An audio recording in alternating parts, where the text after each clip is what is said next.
来看55岁的登山家卡米瑞塔，佮拍破家己的世界纪录。伊爬起哩圣母峰袂输咧行走卡，本地爬起30届，即马伊佮成功爬起哩1届，纪录已经有关到31届。 呢片年55岁爬山专家卡米瑞塔，27带一支印度的军队，22个人的团，对东南山脊去爬圣母峰。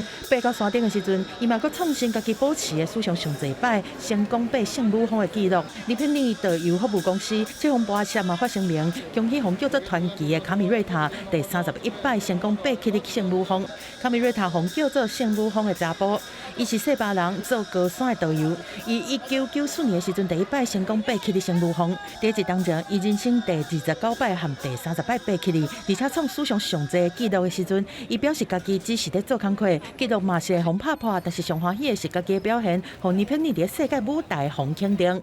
今年29岁的话，一个伫夏威夷的维基基游艇俱乐部受到州长个人的欢迎，伊拄完成受过太平洋海上的冒险，而且佫是带伊的猫仔红做伙去的。I think my favorite day was I think the dolphins when I was becalmed. And when I jumped in the water, I didn't enjoy jumping in the water, but I liked the day. That was cool.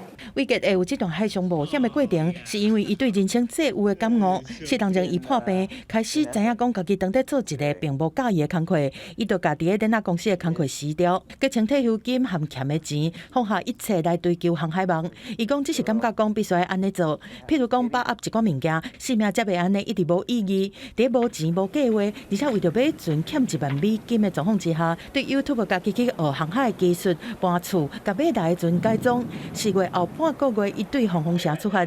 这时阵，伊的 TikTok 顶悬已经有超过100万以上，含 IG 的170万的追随者，用社群媒体的力量来发声。另外后一站要去倒，话者讲还袂想到，不过都要先甲伊的船修理好。